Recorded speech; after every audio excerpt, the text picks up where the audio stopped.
नमस्कार, आप देख रहे हैं न्यूज वन इंडिया। मैं हूं आपके साथ राजेश कुमार। तो उपचुनाव के लिए वोटिंग जारी है और घोसी में करीब 43.24% मतदान हुआ है। वहीं बात अगर बागेश्वर की करें तो बागेश्वर में करीब 45% यानी 45.50% मतदान हुआ है। तो घोसी और बागेश्वर में आज वोटिंग हो रही है और घोसी का जो चुनाव है वो पूर्वांचल की दिशा और दशा तय करने वाला है। ये इंडिया गठबंधन की भी एक बड़ी परीक्षा है और इस परीक्षा को पार करने के लिए एनडीए भी पूरी जद्दोजहद कर रहा है। यही वजह है कि बीजेपी के भी तमाम दिग्गज यहां चुनाव प्रचार करते हुए दिखाई दिए, सभाएं और सम्मेलन करते हुए नजर आए, समीक्षाएं करते हुए नजर आए।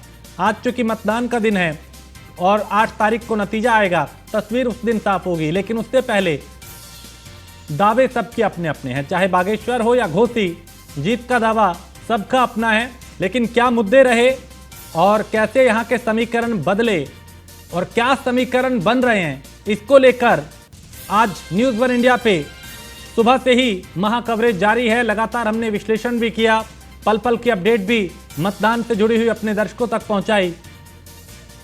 तो घोसी में करीब 43.24% मतदान हुआ, बागेश्वर में 45.50% वोटिंग हुई। घोसी में शाम 6 बजे तक वोट डाले जाएंगे। तो उपचुनाव के लिए अभी वोटिंग जारी है। 6 बजे तक घोसी में मतदान होगा और मतदान को लेकर सुरक्षा के पुख्ता इंतजाम किए गए। लोग भी काफी इसमें जागरूक नजर आए, मतदान करते हुए नजर आए, क्योंकि घोसी की सीट किसी भी दूसरी विधानसभा सीट से बेहद खास, क्योंकि 24 से पहले एक संदेश देने का कोशिश समाजवादी पार्टी भी करेगी, उसकी भी कोशिश इसे जीता जाए और बीजेपी की भी यही कोशिश, क्योंकि पूर्वांचल का मूड क्या है, पूर्वांचल की दिशा तय करने वाला ये चुनाव।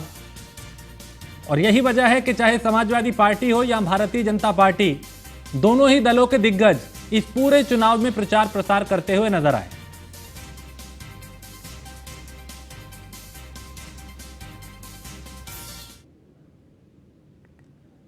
तो देखिए, ये तस्वीरें हैं जहां मतदान करने के लिए मतदाता पहुंचे, अपने उन्होंने मतदान किया, अपने मत का इस्तेमाल किया। एक तरफ घोसी का घमासान है, दूसरी तरफ बागेश्वर में। तो बागेश्वर में कौन बाजी मारेगा, घोसी का सरताज कौन होगा, इसका पता 8 तारीख को लगेगा। लेकिन उससे पहले सबके दावे अपने अपने हैं। तो उपचुनाव से जुड़ी महा कवरेज न्यूज वन इंडिया पे जारी है और पल पल की जानकारी चुनाव से जुड़ी हुई, उसको लेकर विश्लेषण लगातार हम कर रहे हैं कि आखिर यहाँ की समीकरण क्या बन रहे हैं, मुद्दे क्या रहे जिस पे वोटिंग हो रही है, और कैसे घोसी का चुनाव जो है वो नाक का सवाल बन गया भारतीय जनता पार्टी के लिए भी, समाजवादी पार्टी के लिए भी, और इंडिया गठबंधन खासकर उसके लिए एक ये परीक्षा, पहली परीक्षा है गठबंधन बनने के बाद ये चुनाव। और अब इसमें वो पास होते हैं या फेल, ये नतीजे बताएंगे।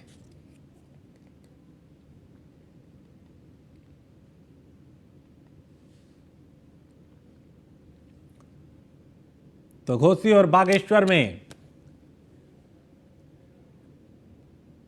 मतदान को लेकर सुरक्षा के पुख्ता इंतजाम किए गए थे, ताकि कहीं पर भी किसी भी तरह की कोई भी लापरवाही ना हो, कोई अनियमितता ना हो। तो पुरुष मतदाता यहां पे 2,31,545 है, महिला मतदाता 1,98,848, जबकि दलित मतदाता यहां 62,300 संख्या उनकी,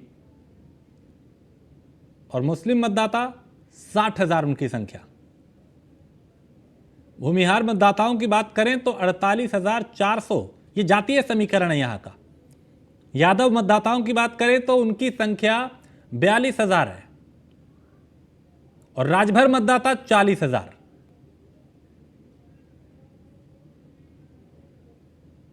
तो नोनिया मतदाता जो हैं उनकी संख्या 36,000 है।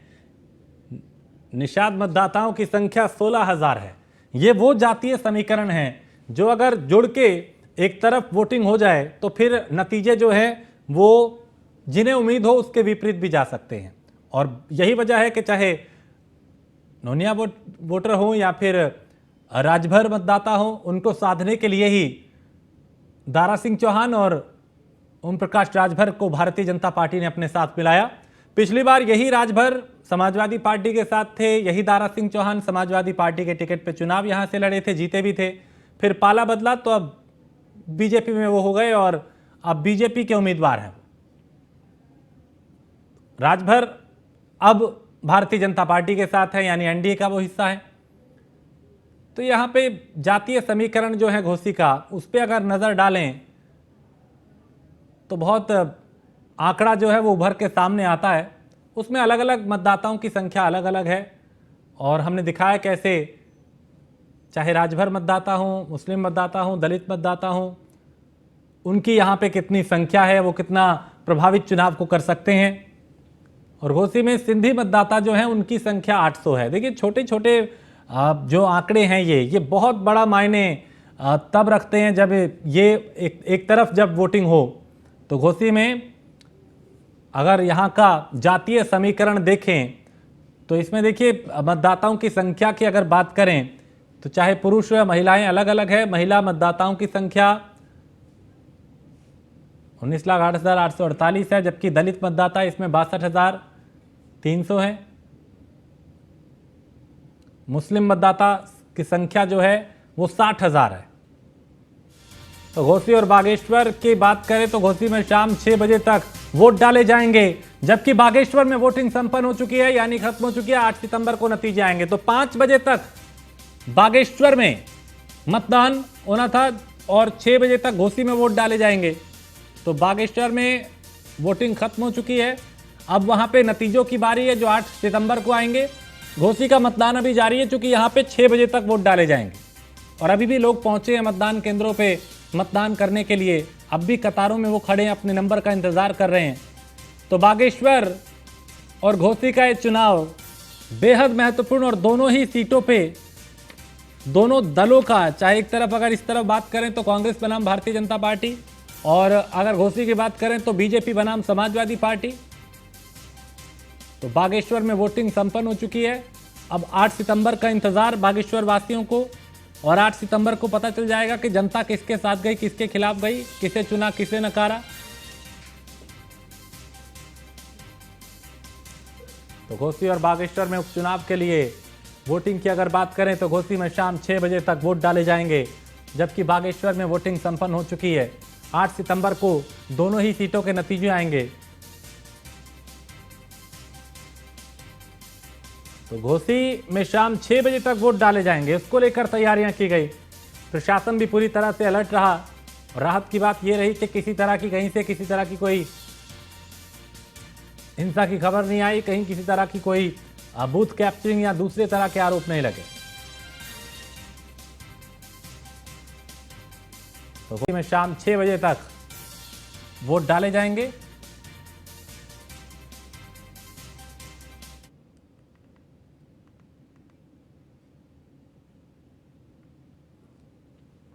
और हमारे साथ एक वरिष्ठ पैनल है जिसमें सीएम पपनई हैं जो कि वरिष्ठ पत्रकार हैं, राघवेंद्र द्विवेदी हैं जो कि पॉलिटिकल एक्सपर्ट हैं, प्रोफेसर भुवन भास्कर जोशी हैं प्रवक्ता समाजवादी पार्टी के, और अब से कुछ देर में भारतीय जनता पार्टी का पक्ष रखने के लिए देवेंद्र प्रमुख हमारे साथ होंगे। शुरुआत में भाई जी आपसे करूंगा, बागेश्वर का जो समीकरण है, चूंकि वहां पे अब मतदान जो है वो खत्म हो चुका है, समीकरण क्या कहता है, कौन सा मुद्दा यहाँ पे हावी रहा जिस पे आपको लगता है कि वोटिंग हुई है, और नतीजे जो हैं चूंकि 8 तारीख को आएंगे तस्वीर तब साफ होगी, लेकिन अभी समीकरण क्या कहते हैं?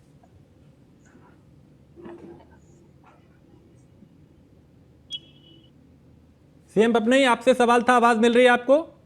हाँ, आवाज आ रही है। जी जी जी, बागेश्वर के समीकरण क्या कहते हैं सर? मतदान खत्म हो गया, अब नतीजों की बारी है, लेकिन क्या मुद्दा यहाँ पे रहा जिस पे वोटिंग हुई? राजेश जी, आपका सवाल बिल्कुल सटीक है।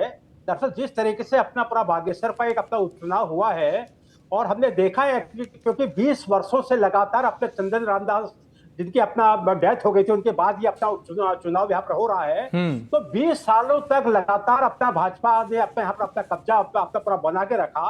लेकिन इस बार जो है उनकी पत्नी को यहाँ से अपना पार्वती टमटा को अपना टिकट अपना दास को अपना टिकट दिया गया है। और उसके बाद अपना जो है सपा का भी यहाँ पर कैंडिडेट है, यहाँ पर उपमा का भी अपना कैंडिडेट है, उत्तराखंड क्रांति दल का भी कैंडिडेट है, कांग्रेस का भी कैंडिडेट है।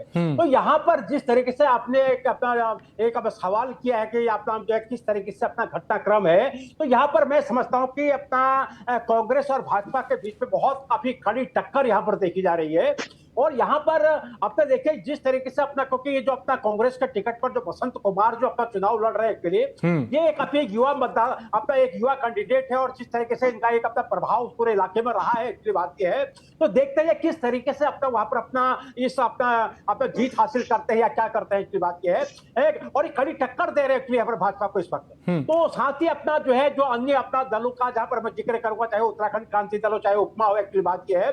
तो ये कितना अपना जो है चुनाव, क्योंकि ज्यादा इतना इनके पक्ष में इतना हमने अगर विगत अगर चुनाव की अगर बात करते हैं तो इतना अपना मतदान इन लोगों के पक्ष में नहीं हुआ है। कुछ ही हजार तक अपना 100 तक अपना कुछ मतदान से चिमटा रहा है।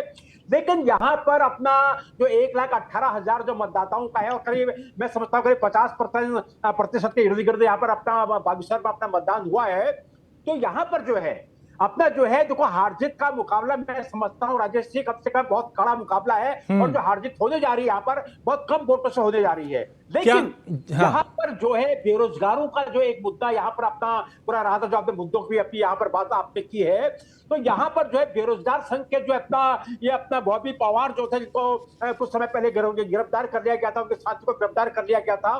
तो यहाँ पर कांग्रेस और भाजपा दोनों के बीच में इस तरीके से ये रहा है कि जो अपने लोग बेरोजगार हैं, तो बेरोजगार संघ से जुड़े हुए हजारों की संख्या में उनकी अपनी संख्या यहाँ पर है, एक्चुअली बात क्या है। तो उनका रुझान, उन युवाओं का रुझान किस ओर गया है, ये यहाँ पर एक सस्पेंस बना रहे। ठीक है प्रोफेसर भुवन भास्कर, ये चुनाव चूंकि इंडिया गठबंधन की भी एक बहुत बड़ी परीक्षा है, इस परीक्षा में पास होने की आपको उम्मीद है, या लगता है कि चुनाव जिस तरह के आरोप लग रहे थे कि प्रशासन निष्पक्ष चुनाव नहीं करा रहा, पुलिस प्रशासन निष्पक्ष चुनाव नहीं करा रहा, या फिर आपको लगता है कि ये परीक्षा में पास होना मुश्किल है?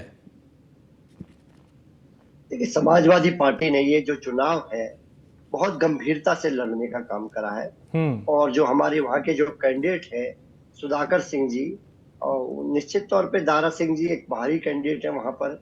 हालांकि वो चुनाव जरूर जीते थे, लेकिन उनका जो लोगों से टच है वो उतना नहीं जितना सुधाकर सिंह जी का है। सुधाकर सिंह जी पूर्व में वहाँ विधायक भी रह चुके हैं और लगातार जनता के बीच में जुड़े रहते हैं। उन्हीं वो अगर कनेक्टिविटी की बात आए तो जो घोसी की जनता है वो अपना टच माननीय सुधाकर सिंह जी के प्रति पाती है। और ये निश्चित तौर पे ये जो चुनाव है, ये चुनाव जो हमारे नेता माननीय अखिलेश यादव जी ने कहा है हमारा पीडीए प्लस इंडिया, ये उसका सम्मान का चुनाव है। और निश्चित तौर पे जब परिणाम 8 तारीख को आएगा, मुझे पूरा विश्वास है कि माननीय सुधाकर सिंह जी को यहाँ की जनता भारी मतों से विजयी बनाकर भेजने का काम करेगी। ठीक है, राघवेंद्र क्या कहता है आपके हिसाब से घोसी का जो समीकरण है, अगर उसकी बात करें, क्योंकि इंडिया गठबंधन की भी एक बड़ी परीक्षा है, एनडीए ने भी इसको पूरी गंभीरता से लिया, क्या लगता है आपको यहाँ किसका पलड़ा भारी किसका हल्का? राजेश जी देखिए, अगर घोसी का चुनाव देखें तो इसके 2 पहलू है। पहला पहलू कि घोसी उपचुनाव का किसी सरकार पे कोई मतलब नहीं है, उस चुनाव से ना योगी आदित्यनाथ की सरकार गिर जाएगी ना अखिलेश यादव जी की सरकार बन जाएगी। लेकिन अगर वही दूसरा पहलू देखें तो इस चुनाव से जीतने और हारने पे 2024 में बड़ा फैक्टर काम आएगा। अभी समाजवादी पार्टी पे बात करता हूँ। समाजवादी पार्टी यहाँ पीडीए फैक्टर पे चुनाव लड़ रही है, और यहाँ शिवपाल यादव जी की अगुवाई में चुनाव लड़ा जा रहा है। शिवपाल यादव जी के बारे में ऐसा कहा जाता है कि जमीनी नेता है, और शिवपाल यादव के द्वारा ही ये कैंडिडेट फाइनल कराया गया है। क्योंकि पीछे जो चुनाव हुआ 2022 में, उसमें दारा सिंह चौहान को टिकट मिल गया था, इनका टिकट काट के। तो अगर शिवपाल सिंह यादव और पीडीए के फैक्टर से समाजवादी पार्टी अपना प्रत्याशी जिता लेती है तो इंडिया जो गठबंधन है उसे बहुत बड़ा चेहरा बनकर उभरेगी। क्योंकि उत्तर प्रदेश में 80 लोकसभा का सीट है, और 80 लोकसभा के सीट पर दमदारी से अपना ये मांग कर सकेगी। अब दूसरा फैक्टर, अगर वहां दारा सिंह चौहान हार जाते हैं तो मैं आपको बताते चलूं कि दारा सिंह चौहान और ओम प्रकाश राजभर को मंत्री बनाने का कयास लगाए जा रहे थे, लेकिन तभी अचानक चुनाव के डेट आ गए। अगर दारा सिंह चौहान हार जाते हैं चुनाव तो उन पे राजनीतिक बादल छाए रहेंगे, और साथ साथ ओम प्रकाश राजभर पे भी छाए रहेंगे। लेकिन अगर बीजेपी का प्रत्याशी वहां जीत जाता है, दारा सिंह चौहान जीत जाते हैं, तो दारा सिंह चौहान के साथ साथ ओम प्रकाश राजभर, अनुप्रिया पटेल की पार्टी, संजय निषाद की पार्टी और वहां की लोकल जो कार्यकर्ता है बूथ लेवल के, उनसे लेके और प्रधानमंत्री तक को ये श्रेय भाजपा देगी।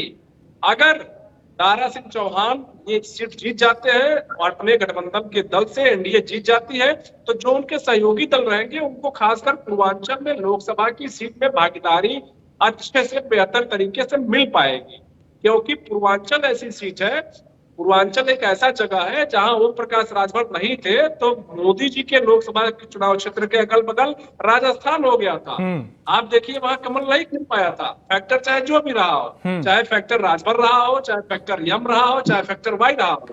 अब इसमें एक और बात है, वहां की जनता कर रही है कि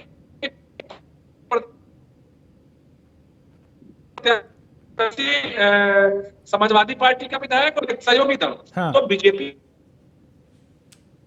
ठीक है राघवेंद्र, आपकी बात थोड़ी सी ऑडियो में दिक्कत है, मैं दोबारा आपके पास आऊंगा, आवाज ब्रेक हो रही है आपकी। मनीष हमारे साथ है घोसी से इस वक्त और देवेंद्र प्रमुख जी हमारे साथ जुड़ चुके हैं, मैं आऊंगा आपके पास। पहले आप बताएं मनीष, वहां के समीकरण क्या कहते हैं, क्योंकि अभी 6 बजे तक वोटिंग होगी, लेकिन अभी क्या मुद्दा जिसपे आज मतदान हो रहा है? देखिए राजीव, आपको बता दूं कि जो पिछले 8 है कि जो गर्माहट मौसम की वो थोड़ी सी भली ठंडी हुई हो, अभी कुछ मौसम यहाँ का तेज हुआ है, बारिश हुई, तब जाके चुनावी का विषय वो बिल्कुल वैसी बचाव है। जो यहाँ पे 16 पैकेज जब नामांकन किए गए थे उसके बाद की तपिश थी, वो तभी यहाँ पे बरकरार है। और सबसे अहम मुद्दा होता है यहाँ पे, भले ही आप लोगों की बात करें तो बदलाव की बात करते हैं, अपराधीकरण की बात करते हैं, अपराध मुक्त की बात करते हैं, ताकि विकास की बात करते हैं, पर सबसे अहमियत होती है राजेश, क्योंकि पूर्वांचल का घर माना जाता है, गोरखपुर की जल होती है, यहाँ पे आपके मुद्दे और विकास की बातें कहीं पीछे रह जाती है। यहाँ पे अगर आप देखेंगे तो सबसे अहमियत रहती है कि किस तरीके से आपके जो जातीय समीकरण, जो क्षेत्रीय समीकरण है, उसको किस तरीके से बैठाया जाता है। और इसकी आप खुद एक मिसाल देख सकते हैं कि चाहे वो राजभर हो, चाहे निषाद पार्टी हो, चाहे पटेल समाज के लोग हों, अपना दल एस की बात करेंगे तो लगातार उनकी जितने शीर्ष नेता थे वो यहाँ पे लगे हुए थे।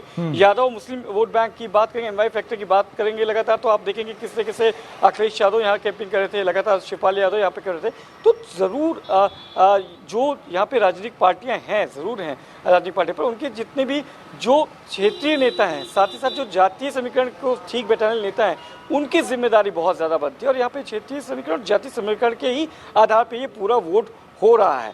यहाँ पे आप जब रहेंगे और जब हमने यहाँ पे देखा है तो यहाँ पे कहीं पीछे हैं मुद्दे कि यहाँ का विकास किस तरह से होगा, यहाँ पे किस तरीके से विकास की बातें होगी, कौन से मुद्दे शीर्ष रहेंगे। पर यहाँ पे सिर्फ और सिर्फ अगर आप जाते हैं गांव क्षेत्र में, जाते हैं आप गांव में जाएंगे, आप जो सुदूर इलाके हैं या बॉर्डर एरिया जो है जहाँ से मऊ शुरू होता है, उन सब एरिया में जाएंगे तो आपको सिर्फ और सिर्फ यहाँ पे जाति के समीकरण बैठना दिखाई देगा। और यकीन मानिए राजेश, जो भी पार्टी, चाहे वो बीजेपी हो चाहे समाजवादी पार्टी हो, इस जाति समीकरण को, क्षेत्रीय समीकरण जो साथ लेगा, जो समझ लेगा, उसके हिसाब से अगर उसने अपना जो पूरा समीकरण बैठाया है तो निश्चित तौर से जीत उसी की, बिल्कुल जीत उसी की होगी। लेकिन जिस तरह से उम्मीदवार भी कभी इधर से उधर हुए, उससे भी कहीं ना कहीं मतदाता का मन जो है वो भटकाया होगा। चलिए मैं आपके पास आऊंगा, लेकिन देवेंद्र जी, क्या उम्मीद इस चुनाव में, चूंकि अब मतदान तो खत्म होने वाला है, नतीजों की बारी 8 तारीख को, उम्मीद क्या है? चूंकि उधर समाजवादी पार्टी कह रही है कि सुधाकर सिंह आ रहे हैं। देखिए राजेश जी, ये तो अभी जल्दबाजी होगी अगर थोड़ा सा मैं ज्यादा कहूंगा, लेकिन निश्चित शानदार तरीके से इस चुनाव को हम जीत रहे हैं और बहुत अच्छी वोटों से जीत रहे हैं। और बड़े विश्वास और ट्रस्ट के साथ ये दारा सिंह जी ने वहां इस्तीफा अपना देकर ये साबित करने का काम भी किया है कि जनता में उनकी पकड़ है। और फिर जिस तरह से गठबंधन की बात में चर्चा सुन रहा हूँ कि सारे गठबंधन के साथ ही इकट्ठा होकर जोड़ लगा रहे हैं। मैं तो यही कहता हूँ कि यहीं दूध का दूध और पानी का पानी हो जाएगा। आप थोड़ा सा इंतजार कीजिए और पता लग जाएगा गठबंधन को कि उनकी हालात क्या है। ठीक कीजिए और चुनाव जीतेंगे नहीं, एक इतिहास और आयाम दो चीजें हों। और पूर्वांचल की बात है, पूरे पूर्वांचल में एक मैसेज होगा, एक मैसेज के माध्यम से जो प्रदेश का काना काना हम बात करते हैं वहां तक ये चर्चा होनी है। और 2000 जो 2024 का चुनाव है, 2024 का, उसमें क्लीन स्वीप की जो हम बात कर रहे हैं उत्तर प्रदेश में, हाँ, उसका भी एक यहाँ से शुरुआत आप समझ। ठीक है, आप ये कह रहे हैं कि यहाँ से बड़ी मजबूती के साथ चुनाव लड़ा और आपको अपने पक्ष में नतीजे आने की बारी है। चलिए, वक्त इतना ही था, बहुत शुक्रिया आप सभी का। लेकिन नतीजे जब आएंगे 8 तारीख को, उस दिन तस्वीर साफ होगी कि जनता किसके साथ गई, किसके खिलाफ गई। लेकिन अभी सबके अपने अपने दावे हैं। एक ब्रेक के लिए रुकेंगे, आप बने रहिए न्यूज़ वन इंडिया के साथ।